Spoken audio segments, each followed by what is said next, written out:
une vieille dame n'a permis à personne d'entrer dans sa maison pendant 13 ans.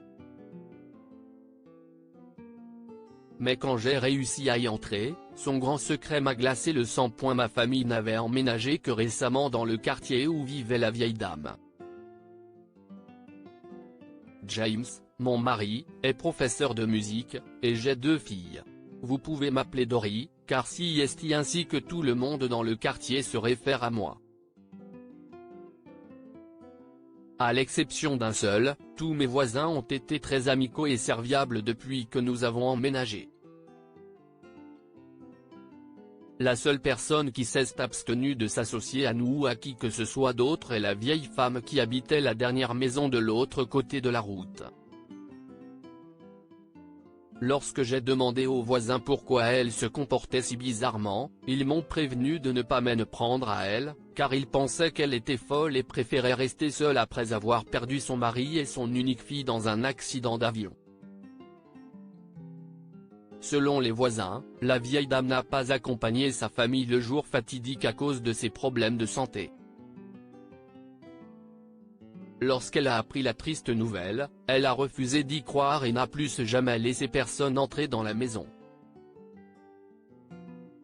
Je la voyais souvent dans les rues le soir, mais elle était toujours seule.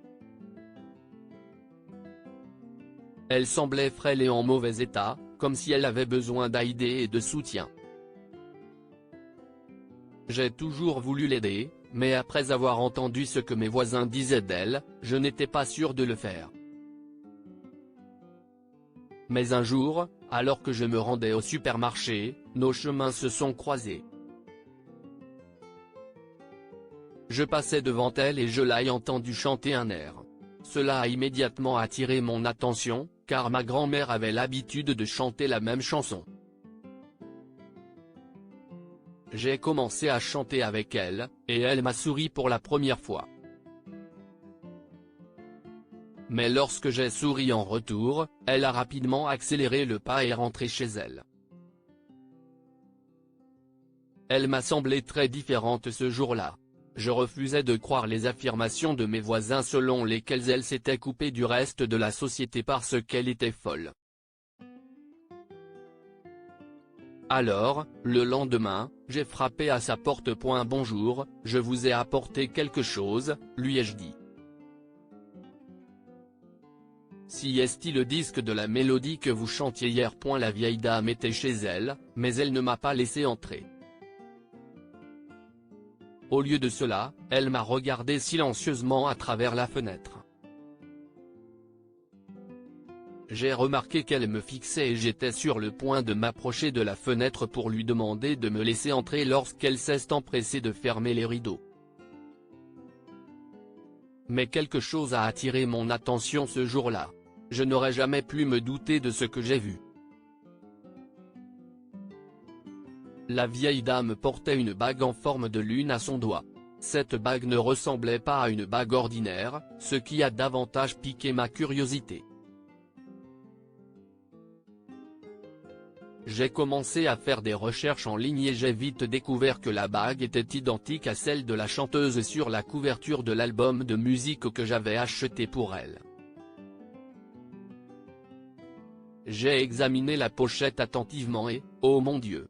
La chanteuse, Luna Davis, ressemblait effectivement à la vieille dame.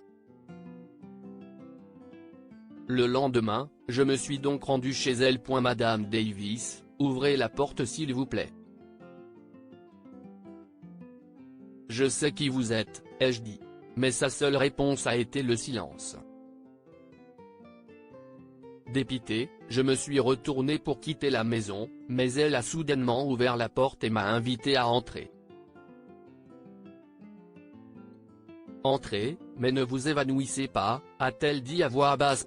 J'ai franchi la porte et j'ai été choqué et attristé par ce que j'ai vu. Le sol et toutes les surfaces de la maison étaient couverts de poussière et de moisissures. Même les meubles, tout comme les vêtements de la vieille dame, étaient en loques et sentaient mauvais. Ses draps de lit n'étaient pas mieux et étaient remplis de saleté et de trous. Désolé pour le désordre, mais à cause de mes articulations malades, je ne suis pas capable de nettoyer ou même d'aller dans la salle de bain toute seule.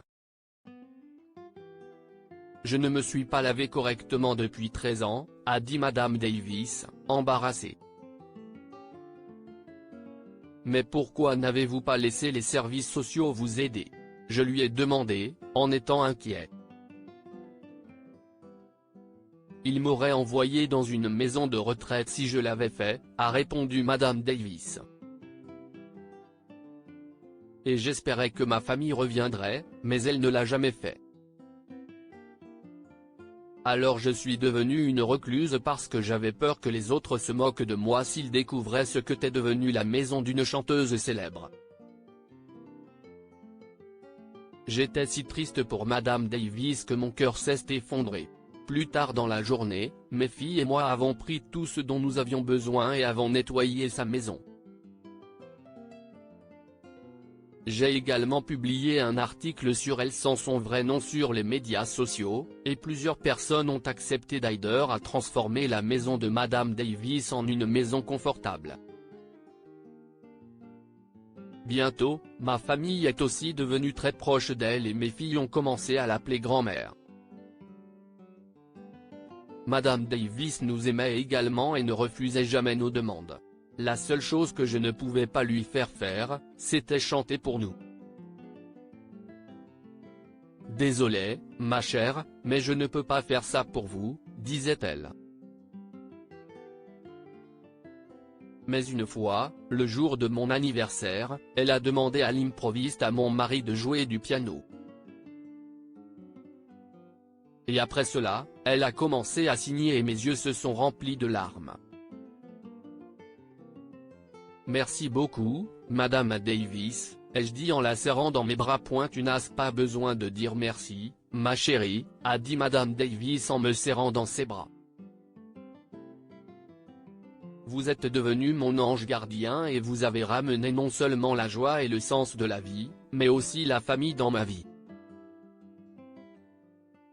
Madame Davis n'est plus jamais restée seule dans sa maison après ce jour.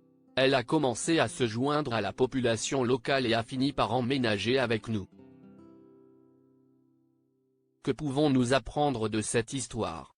Soyez gentils et aidez les autres. Comme Dory a aidé Madame Davis.